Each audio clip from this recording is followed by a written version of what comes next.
In the busy and beautiful city of Abuja, there lived a young woman named Zuri Okonjo. She was an event planner with big dreams and a heart full of love. Life wasn't easy, but she believed that love could make anything possible. Every morning she woke up early, running from one client to another, decorating halls, arranging flowers, making sure every wedding she planned was perfect. And through it all, she had one person who kept her going, Tund, the man she loved with all her heart. When Tund had nothing, Zuri was there. She cooked for him when he couldn't afford a meal, helped him pay his rent, and stayed up late helping him polish his CV. She believed in his dreams more than he did.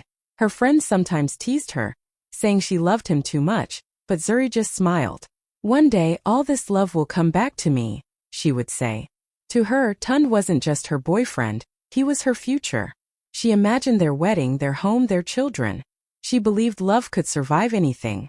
She didn't know that sometimes, love can blind you to the storm that's quietly coming your way. Everything started changing the moment Tund got promoted at his company. He was no longer the humble man who used to hold Zuri's hand and talk about their future under the stars. Suddenly, he was wearing expensive suits, using words like networking and connections, and spending most of his nights at corporate events. His messages, once filled with love and laughter, became short and cold. "I'm busy," he would say. Or worse, he wouldn't reply at all. Zuri noticed the change. The warmth in his eyes had turned into something distant, almost proud. When she tried to surprise him with home-cooked food, he smiled politely but didn't even finish his meal. "You should learn to dress like the women I meet at work," he once said, without realizing how much those words cut her. She laughed softly to hide her pain, but inside, her heart broke a little. He started comparing her simple lifestyle, her modest clothes, her small apartment, her love for local markets, to the rich, glittering women who wore designer gowns and spoke with accents. The man who once loved her simplicity now saw it as a flaw. Sometimes, Zuri sat by her window at night, staring at her phone, waiting for his message. She told herself he was just busy, that this phase would pass. She remembered how he used to send long texts saying, "You're my peace, my queen." Now she was lucky to get a one-word reply.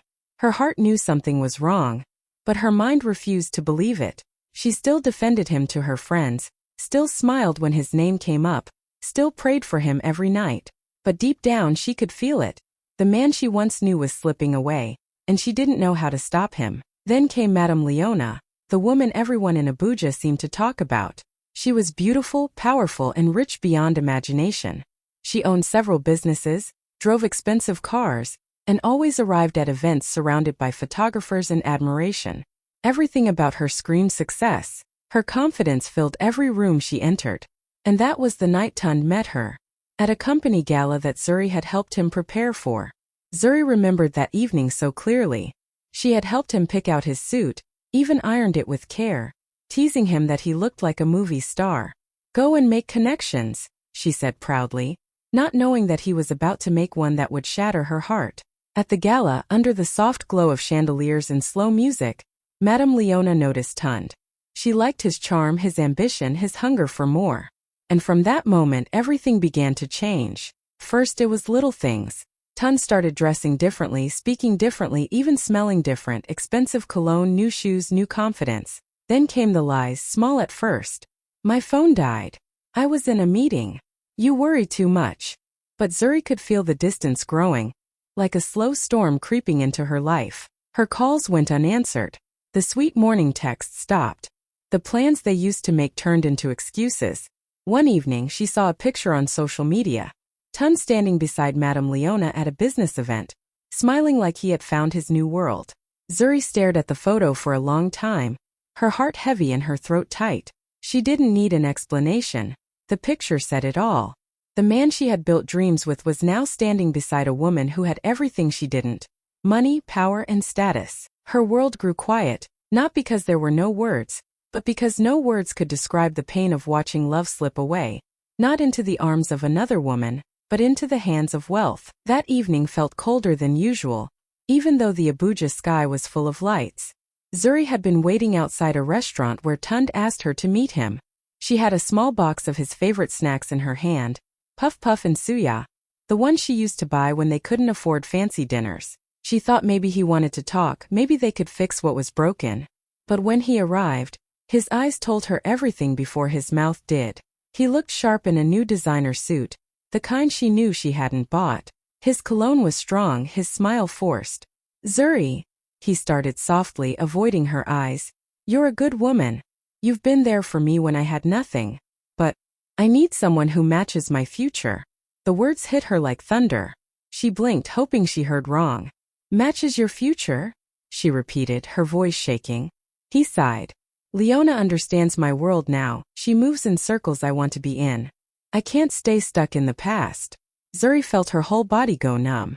Every memory, the nights they prayed together, the dreams they shared, the laughter, the struggles, all flashed before her like a cruel movie.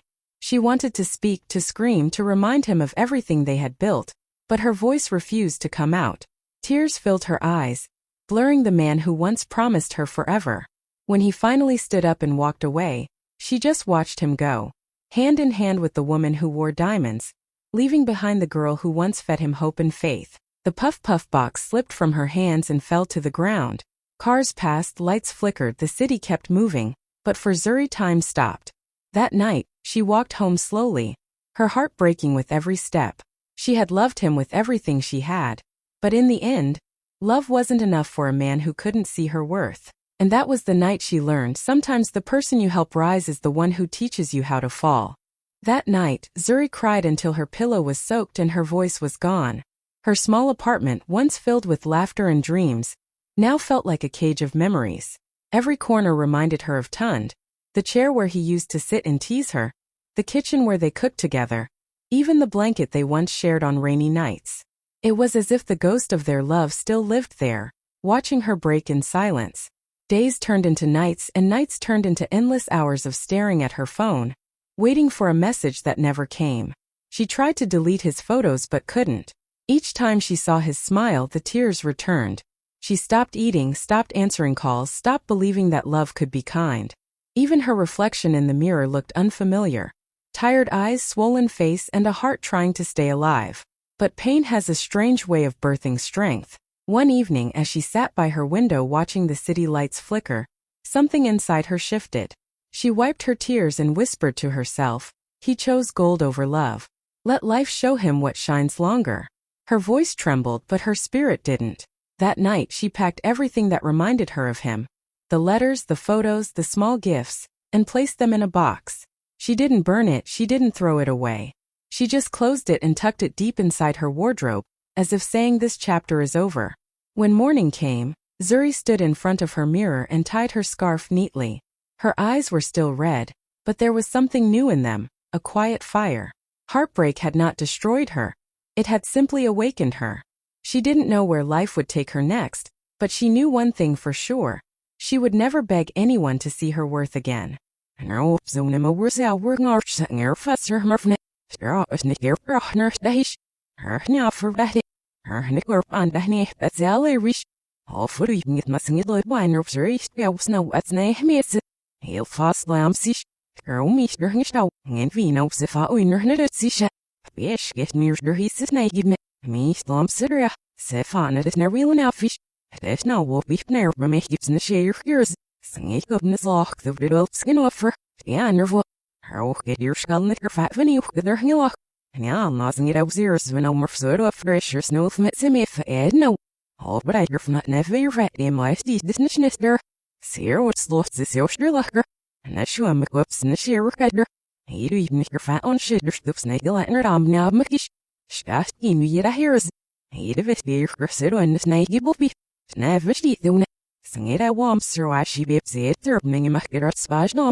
Months passed, and Zuri's business kept growing faster than she ever imagined. She was now one of the most sought-after event planners in Abuja, and her company Zuri Creations had started getting clients from other cities too. One morning, she received an email from a luxury wedding agency in Lagos. The client wanted only her to handle a high-profile wedding. The pay was huge, the location was grand, and the event promised to be one of the biggest of the year.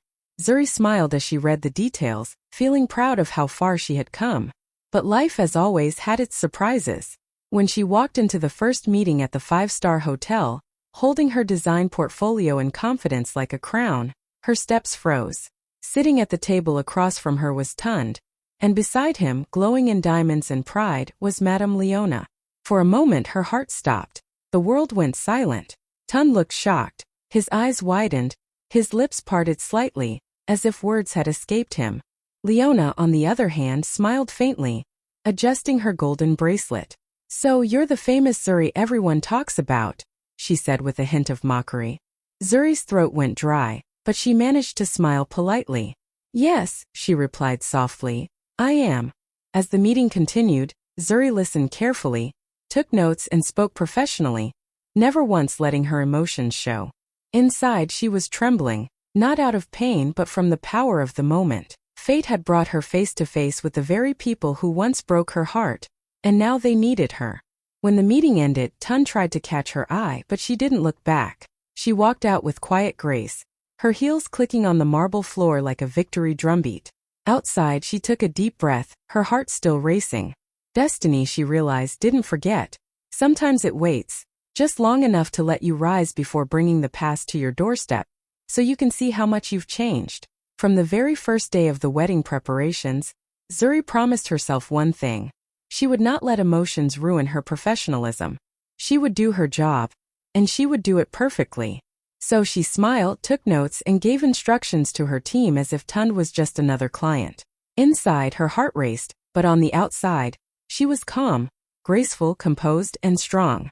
Each time she entered the hall, she could feel his eyes on her. Tund tried to start small conversations, asking unnecessary questions just to get her attention, but Zuri stayed polite and distant.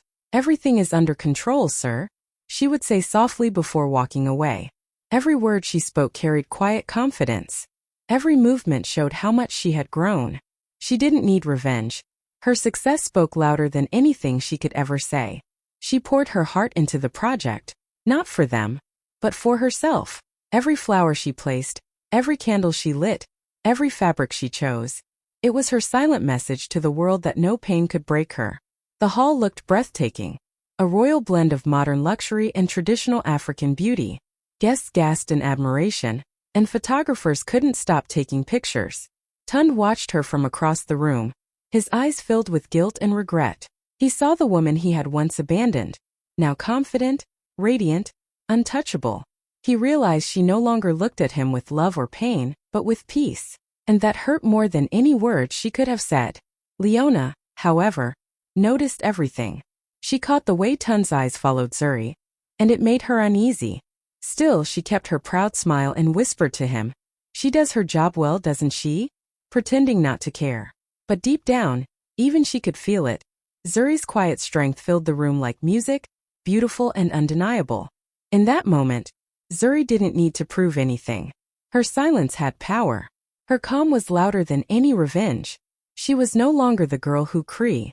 Behind all the sparkle and smiles, Madame Leona's life wasn't as perfect as everyone believed. People called her a successful businesswoman, a woman who had it all: beauty, power, and money. But the truth was darker. Her wealth wasn't built from hard work or honesty.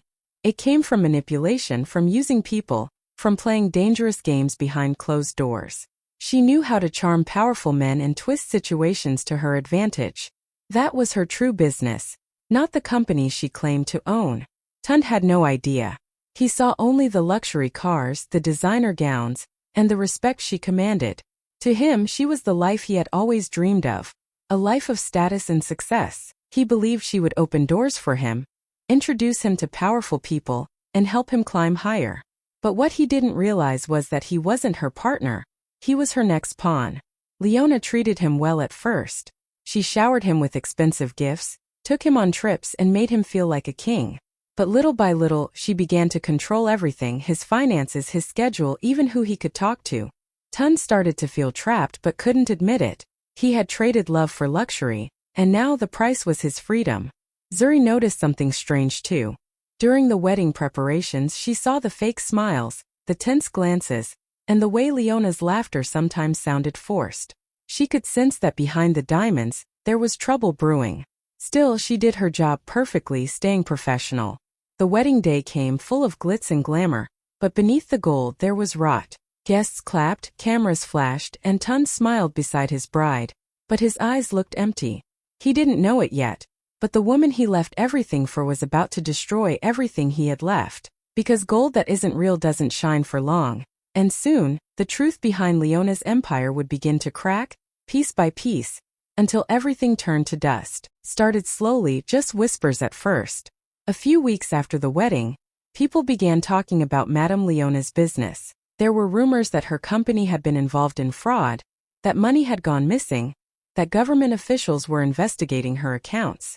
At first, Tun didn't believe it. He laughed it off, saying people were just jealous of their success.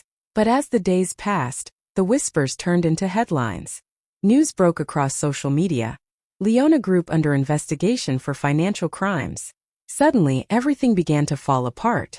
Bank accounts were frozen. Her cars were taken by the authorities. Her properties were sealed. Reporters crowded her gate, and old friends disappeared overnight. Tun watched in shock as the world he had chosen over love collapsed right before his eyes. The luxury apartment he once flaunted was gone. The credit cards stopped working. The fancy dinners, the designer suits, the parties all vanished like smoke. Leona turned cold and distant. The woman who once called him my king now shouted at him like a servant. "You're useless. You brought me bad luck," she screamed when the stress got too much. Tun tried to calm her, but deep down he knew she had never really loved him. He was just another piece in her game. One evening, when he returned home from trying to speak to a lawyer, he found the house empty. Leona had disappeared. The guards were gone. The house had been locked by the authorities. For the first time, he felt what it meant to lose everything. He had traded a woman who loved him for one who used him, and now he was left with nothing. That night, Tun sat on the curb outside, his clothes soaked from the rain, clutching his phone, scrolling through his contacts, and stopping at one name he had sworn to forget: Zuri. The same woman he had once told wasn't rich enough. The same woman who had loved him when he had nothing. But now the tables had turned, and destiny was watching us. It was late at night, and the rain was falling heavily against the windows. Zuri was in her apartment, sitting quietly with a cup of tea, reviewing her next big event plan. Life had finally become peaceful again. She was busy, successful, and free. The sound of rain comforted her, a reminder that storms eventually pass. But then, suddenly, there was a knock at her door. It was soft at first, then louder. She frowned, wondering who would visit her at that hour. When she opened the door, her heart stopped. There, standing in the rain, was Tun. His clothes were soaked, his hair messy, his eyes tired and full of shame. The man who once walked with pride beside a rich woman now looked like a shadow of himself. His voice trembled as he whispered, "Zuri, I made a mistake." For a long moment, neither of them spoke. The rain poured behind him, and the sound filled the silence between them. Zuri just stared at him, not with anger, not even with pity, but with a calm she never knew she could have. Her heart didn't ache anymore. It was quiet, steady, and strong. Tun looked around the apartment, noticing how different everything was: the new furniture, the awards on the shelf, the calm aura of a woman who had rebuilt her life. He looked back at her, his eyes begging for forgiveness, for a second chance, for anything. But Zuri didn't need to say a word. Her silence spoke everything. "I have moved on. I have become the woman you thought you wanted, but without you." She finally sighed softly and said, "You should come inside before you catch a cold." She handed him a towel and a cup of tea, the same kindness she had always shown, but now it came from strength, not love. And as he sat there, drenched and broken, Tun finally understood. The woman he had left behind had become everything he once dreamed of: but she no longer needed him to complete that dream. Zuri placed the steaming cup of tea in front of Tund and sat across from him quietly. The soft sound of rain filled the room as they both sat in the heavy silence that carried years of memories between them. He looked around, noticing how peaceful her home felt. Warm lighting, elegant decor, everything calm and in order. It was a reflection of her. Graceful, stable, complete. He took a slow sip of the tea, his hands shaking slightly. "Zuri," he said in a low voice, "I don't even know where to start. I lost everything. Leona, she used me. I thought I was choosing success, but I chose destruction." His voice broke as he spoke, his pride slowly melting away. Zuri listened quietly, her face calm. She didn't interrupt him or remind him of what he had done. She didn't need to. Life had already taught him what she could never say. After a while she spoke softly. "You left me for wealth, Tund," she said, her voice calm but firm. "But you lost peace. And peace is something money can never buy." Her words hit him harder than any slap could. He lowered his eyes, feeling the weight of regret sink deeper. After a long pause he looked up again. "I'm trying to start over," he said hesitantly. "I was wondering if maybe you could help me find work at your company." "I'll do anything, Zuri. I just need a chance." Zuri took a deep breath and gave him a gentle smile, but there was power behind her eyes. "Tund," she said softly, "I don't hire from the past. I build for the future." Her words were kind but final. She wasn't being cruel. She was protecting her peace. He nodded slowly, understanding what she meant. She had forgiven him, but she would never go back. As he stood up to leave, Zuri walked him to the door. "Take care of yourself," she said. And as the rain fell behind him once again, Tund realized he had just lost something far greater than love. He had lost his chance to belong in the life of the woman who had become everything he once dreamed of. Zuri stood quietly by the door, watching Tund struggle to find the right words. His shoulders were slumped, his eyes filled with regret. For a moment she saw flashes of the man he used to be. The one who once laughed with her, dreamed with her, loved her. But that man was long gone, replaced by someone who had learned his lessons the hard way. Still, she couldn't find it in her heart to be cruel. She walked over, picked up his wet jacket from the chair, and handed it to him gently. "You should go before the rain gets heavier," she said softly. Tund looked at her, surprised by her calmness. Maybe he expected anger or bitterness. Maybe he thought she would shout, remind him of all the pain he caused. But instead she was kind in a way that made him realize how small he had become. "Zuri," he whispered, his voice breaking, "I don't deserve your kindness." She gave a faint smile and replied, "No one deserves pain forever, Tund. Life has already taught you enough." Her tone wasn't cold, it was peaceful, mature, almost motherly. That was the difference now. She wasn't the broken girl begging to be loved. She was the woman who had learned to let go with grace. She walked him to the door, opened it, and for a moment they both stood in silence, staring at the rain falling outside. "I wish you luck," she said gently. "Find yourself again. Just this time do it right." He nodded, tears glistening in his eyes. He wanted to say more, to ask for another chance, but he could see in her calm face that it was over. When he stepped out, Zuri watched him disappear into the rain before closing the door quietly. She didn't feel anger or satisfaction, only peace, because true strength wasn't in revenge or harsh words. It was in forgiving without forgetting, in wishing someone well and still walking away taller. In that moment Zuri realized grace was her greatest power. Months passed, and life unfolded in a way even Zuri couldn't have imagined. Her company, Zuri Creations, became one of the most sought-after event brands in Africa. Her designs were now seen at presidential banquets, celebrity weddings, and international fashion events. Reporters called her the woman who turned heartbreak into power. When she walked into a room, people noticed, not because of diamonds or designer clothes, but because of the quiet confidence that surrounded her like light. One bright morning, her assistant ran into her office holding a glossy magazine. "Ma'am, you need to see this." On the cover of African Business Queens magazine was Zuri's radiant smile, her eyes full of grace and strength. The headline read, "Zuri Okonjo, the woman who built an empire from broken pieces." She couldn't help but laugh softly as she traced her fingers over the cover. The same woman who once cried in a small apartment was now inspiring thousands across the continent. Meanwhile, somewhere in the same city, Tun sat at a corner cafe scrolling through his phone.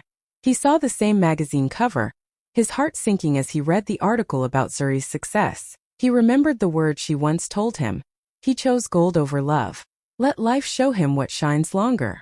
And now he finally understood. The world had forgotten him, but it celebrated her. Zuri didn't celebrate to prove anything to him. She didn't rise to make him regret. She simply worked, healed, and trusted her journey. And in doing so, she became everything she once prayed to be. Not because she chased revenge, but because she chose peace. As she looked out her office window that evening, the city lights reflected in her eyes. She whispered softly, "I didn't need to win over him. I just needed to win over my pain." In that moment, she knew she had truly won, without even trying. Standing on her hotel balcony in Cape Town, Zuri let the cool evening breeze brush against her skin. The ocean stretched endlessly before her, sparkling under the setting sun. She took a deep breath, feeling peace in every heartbeat. This was freedom. Not the loud kind that shouts victory, but the quiet kind that smiles at everything life tried to break. As she looked down at the city lights below, she thought about how far she had come, from the girl who once cried on her apartment floor to the woman who now flew across continents, creating beauty for others and building an empire from her pain. Her laughter was soft, but it carried years of strength, lessons, and healing. She picked up her phone, scrolling through messages from clients in Paris, Lagos, and Nairobi, each one praising her creativity. For a moment she remembered Tund, his words, his betrayal, and the rich woman he chose. But instead of bitterness, she felt gratitude. Because if he hadn't left, she might never have found herself. With a gentle smile she whispered to the wind, "He left me for a rich woman, but she stole his everything, and life gave me back more than gold." The breeze carried her words into the night, and her laughter followed, soft, powerful, and free. It wasn't just laughter anymore. It was the sound of a woman who had finally won her own peace.